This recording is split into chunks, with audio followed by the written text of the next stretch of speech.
She can't help but call the 9. Stop calling the 9 route! Was she bit down? No, the fucking safety came down just as anticipated! Okay. You are so fixated with that goddamn 9 route and you can't throw for shit, so it doesn't matter. Stop throwing the 9! Okay. It's driving me crazy! 10 more minutes with the best team I've ever played for. Look to the person to your left and to your right and say, I'm gonna do it for you. I'm gonna do it for you. Hey, say it loud and proud. Finish. Finish on 3. 1, 2, 3, finish. A pair of emotional sidelines as we welcome you back to LFL football night. The entire 2017 season coming down to a final 10 minutes here. You have to think this might be Atlanta's night. Nobody expects them to be here. They knock off Chicago. They're big underdogs tonight. Here we go into the fourth quarter, and they're up 28-24 over a powerful Seattle team. A 2nd and 10, ball at the 15, another high snap, this time on the Seattle side. And all Matheny could do is throw it away as the pressure was getting after number 15. And her center, the Dallas free agent, really struggling. We don't want this fucking game. None of you want it. None of you want it. He is right. Seattle is self-imploding right now. Center Nicole Peterson doing exactly what Dina Wojcicki did on the Atlanta side. The high snaps all night long. A 3rd and 10, ball remains at the 15-yard line. And the incumbent Western Conference champion trailing 28-24. Matheny faking the handoff to Malloy. Dangerous pass over the middle. That could have been easily picked off by Amber Clark. This could be game-changing right there. If Amber Clark makes that catch, there is nothing in front of her. She could have taken that to the house. That's game-changing right there. Bad pass by Matheny. We've seen 2 gift-wrapped interceptions dropped by Atlanta. Earlier in the first half, it was Lauren Ziegler. And certainly there, Amber Clark, like you said, there was nothing but green real estate if she holds on to that ball. A 4th and 10 now for the Seattle offense. A quick screen. That is Stevie Schnorr breaking through arm tackles. And what a play by the 2017 League Offensive Player of the Year nominee, coming up big exactly when this offense needed it. Seattle goes to their money player when they need it. Stevie Schnorr went one-on-one with Lauren Ziegler. Ziegler could have had her. She did a jump cut, and she got the first down on 4th and 10. What a play by Stevie Schnorr. That's set up now a 1st and 10 as Seattle moves to the Atlanta side of the field. That is a toss left. And when they need it here in the money time in the 4th quarter, they are going to Stevie Schnorr. That's what they do. She has a way to get through the noise. Just give it to her, give her a couple blocks, and she'll do the rest. That was an 8-yard carry by the Canadian, setting up a 2nd and 2. Ball at the Atlanta 15-yard line as we near the 7-minute mark of the 4th quarter. Well, this is how they beat LA in the conference finals. They went to Schnorr, and then they went outside to Malloy. That is Malloy in motion, and she's going to get the rock on the edge, wide open, and being slammed against the wall by Alfie Gore, but does manage 8 yards on the carry. I love this offensive package. You give it to Schnorr, your beast going left. You come back with a jet sweep the other way with Malloy, your speedster, and they have that play-action pass over that. That's an offensive package. I wouldn't be surprised to see him do it right now. A lot of misdirection, and that's what keeps defenses on their toes against this 160-play offense. A 1st and goal now for Seattle. A dribbler back to Matheny, had Shea Norton. Nicole, get your fucking snaps! Hey. Shea! Oh my fucking God. Nicole Peterson rolled it back. The snap, which threw the timing off. The ball still should have been caught. It was behind, but Norton should have got that ball. But it started with a center snap. She rolled it to Matheny. You can't do that. A 2nd and goal. That time Matheny not only had Shea Norton, but Danielle Hawkins also flying wide open. Just did not have the time. Toss right, Dominique Malloy. Malloy still on her feet. and getting into the end zone for a Seattle touchdown. Write this down. Speed kills. Watch how fast she gets around the edge. Nobody in the league gets around that fast. Then she goes through people. Great run. No tackling by Atlanta. I may want to take a second look at that. If I'm Atlanta, it looked like Amber Clark had a hand on Dominique Malloy when she was touching the wall at about the 1 yard line. I think you're 100% right. That ball should be not in the end zone. It should be on the 1. Surprisingly, the Atlanta bench electing not to challenge it as Seattle quickly lines up for the extra point. Quick screen to Stevie Schnorr. And Schnorr getting blown up by Fox Birdwell. So the extra point attempt no good. Good throw here by Matheny. She gets it out quick. Bobbled by Schnorr, which allows Fox Birdwell to come in and hammer her into the boards. But that's a huge mistake by the Atlanta coaching staff. I'm almost positive that was out of bounds. That should not have been a touchdown. Look, even if you get a stop there, a 3rd and goal inside the half-yard line with a back like Schnorr, chances are Seattle scores, but you'd like to give your defense another shot at it. That's why I was very surprised that Atlanta did not challenge. Now a 1st and 10. Dakota Hughes back to pass over the middle, overshooting her target. That is Michelle Angel, who already leads the league in interceptions and coming up big here for Seattle. This is a cardinal sin for a quarterback. Running to your right, throwing across your body against the grain, not even open, threw up a lollipop, easy interception for Angel. And then if you look closely, she turns her ankle and she gets hurt on the play. Get right. Tell them bitches to block like they never blocked before. You're right. Dakota Hughes looked like she may have turned her ankle dropping back. She hasn't had the greatest night, but we've never seen her miss like that. No, she shouldn't even throw the ball there. Just throw it away or even take a sack. Just don't give them the ball on a turnover. A 1st and 10 reverse. That is Dominique Malloy. Another 9-yard carry by the Pahrump, Nevada native who signed on last year from the Las Vegas Sin, has made a huge impact on this offense. She is so fast. She makes fast players look slow. I love watching her run the football around the end. A 2nd and 1, ball at the 5. If there was ever a time for this Atlanta defense to come up with a stop, it's got to be here. Well, that's it. That turnover was huge. In big games, any league, turnovers win championships. And if you're wondering, that Seattle defense has a plus 16 turnover margin. That is by far the best in the LFL. Toss right. That is Stevie Schnorr cutting back inside. And through the arms of Brittany Demery into the end zone. How about Stevie Schnorr? You want to talk about commitment to win a championship. This is a textbook sweep. Look at the lead blockers, but she cuts off. And then look at the poor tackling. Where don't you tackle Stevie Schnorr? Don't go high. She's a bull up there, and she goes right through him. Now this is a very key extra point attempt. If Seattle lines up for a 2-point conversion, they in essence make this a 2-score game. Very difficult for Atlanta. But if Atlanta can get a stop here, it remains a 1-score game. That is Stevie Schnorr.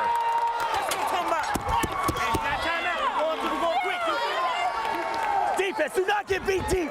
Do not get beat deep. Do not get beat deep. Stevie Schnorr is money in the red zone. She knows when it's the bell lap. Just give her the football, and she'll find pay dirt. You could see the excitement on that Seattle sideline. They knew that extra point made this a 2-score game. So now if you're Atlanta, you've got to start thinking about scoring pretty quickly here, getting an onside kick, and another shot at the end zone.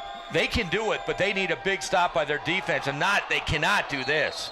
That is a horrible start. A 1st and 10 missed handoff. And that's even a worse sight if you're an Atlanta Steam fan. Dakota Hughes very slow to get up. Watch her wrist here when she dives on the football. Yeah, it looked like her and Jesse Locklear were not on the same page. That'll set up a 2nd and 13, ball at the Atlanta 12-yard line. You could see Dakota Hughes wincing there a bit, a little in pain. Fakes the handoff. Now a quick dart to the outside, nearly intercepted. That seemed to be deflected into the arms of Melee Rich. It looked like it got right to Ziegler. It looked like a drop to me. I don't know what's going on with her hands tonight. She's one of the best there ever was. Ziegler had an opportunity at it, dropped it, and Melee Rich almost came up with an interception. Dakota Hughes right now, she looks beat up. She's limping from when she turned her ankle, and I think she hurt her wrist on that diving for the fumble. Now a 3rd and 13 from the shotgun. Dakota Hughes rolling left. Cannot get by Danielle Hawkins.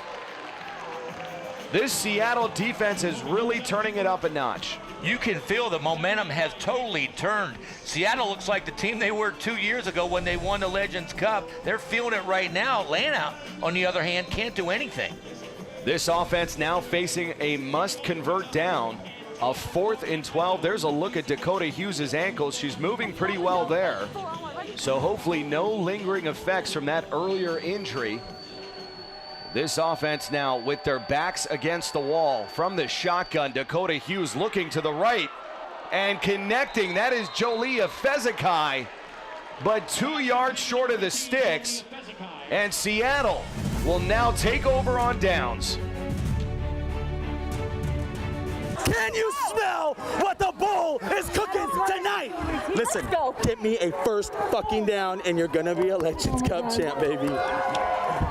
Hey, block your ass off, girl, and you're gonna have a fucking ring. Block your ass off. Welcome back to LFL Football Night, and more importantly to Legends Cup 2017. And there's been a turn of the tide here late in the 4th quarter as Seattle has really started to assert itself. That 4th and 12 stop was the play of the year for Seattle. They could pretty much, if they get a first down, run the clock out. On the other side, for Atlanta, Fezekai and the coaches know on a stop pattern, on a hook pattern, you have to get to the sticks to get the first down on 4th down. She only got 10 out of 12. That cost them a ton. We are under 2 minutes remaining as Seattle takes over at the 23 of Atlanta. A good open field tackle. That was by Brittany Dembry and Amber Clark. As the clock will continue to run, Atlanta only has 1 timeout remaining, and they're going to need 2 scores. This is going to be tough to do, especially against an established team like Seattle. They're going to have a strip or try to get a fumble because KK Matheny knows how to run out of clock. And I'm not sure why Atlanta did not call a timeout there. They've allowed at least another 30 seconds to go off the clock before the next snap. You have a timeout remaining. You got to use it there. I agree. This is a couple times now in the second half. We're questioning the coaching staff of Atlanta on their decisions, challenging the touchdown, and here you have to call timeout. A 2nd and 11 here. So Schnorr actually lost a yard on that previous carry. Another toss left again to Schnorr, and Schnorr with open field, gaining 9 yards. That should set up a 3rd and about 2 as Atlanta finally elects to call its timeout. Timeout, Atlanta. That's their first charge timeout of the half. They have 2 remaining. You dance with the one that brung you. Stevie Schnorr, give it to her in the 4th quarter. The 4th quarter is hers. We're not going to be able to contain our edges. All they're doing is toss right, toss left. It's kind of like our version there, all right? So we've got to get penetration. I need penetration. Need penetration. Game, sell out, sell out. If we're going to, hey, I'm going to go down swinging. Correction on the field.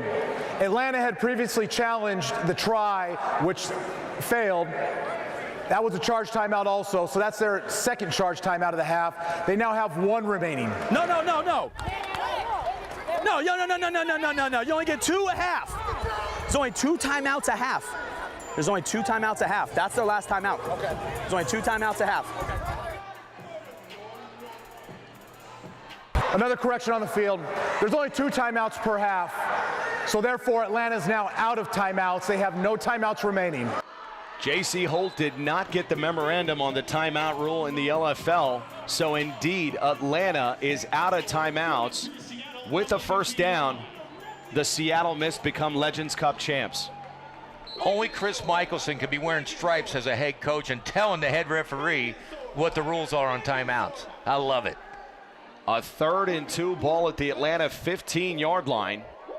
And here you go with a first down. You can run out the clock, but without that first down, Atlanta will get the ball back.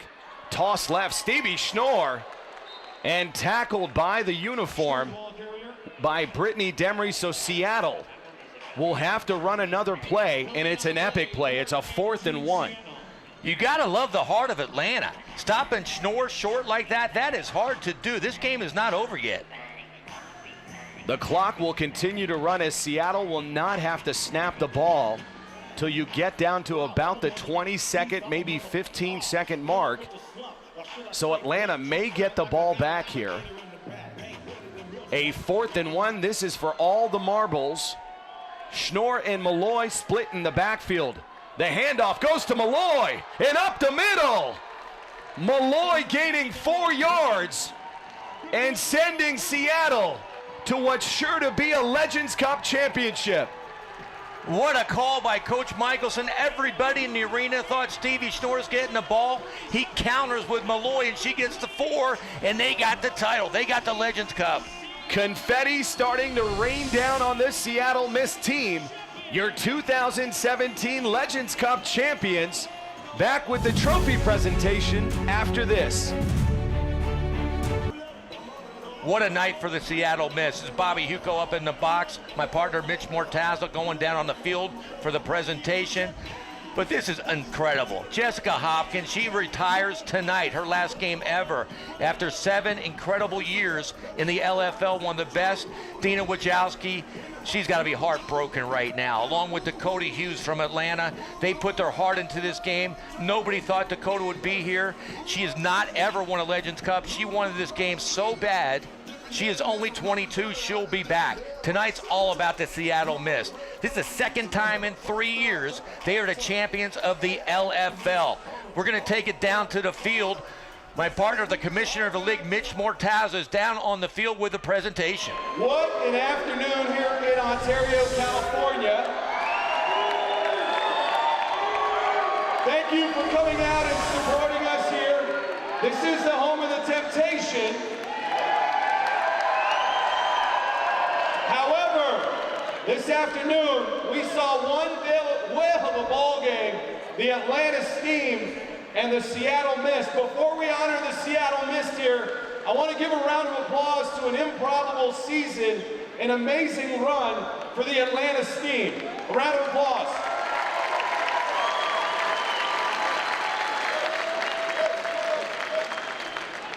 Chris Michelson and the Seattle Mist, you are Legends Cup champions. That sounds sweet, doesn't it? 2 of the last 3 championships reside now in the Pacific Northwest. Coach Michelson, walk us through this season. You had a lot of new people come in. We saw Danica Brace departing. That was a big blow to this team. You went out and got people like Jade Randall, Danielle Hawkins, Michelle Angel, Nicole Peterson, and the last run here for Jessica Hopkins. This has got to be a very special one from the previous one. Oh, for sure. You know, good people surround themselves with great people, and I got a bunch of great people in this organization. And this team, it's just amazing.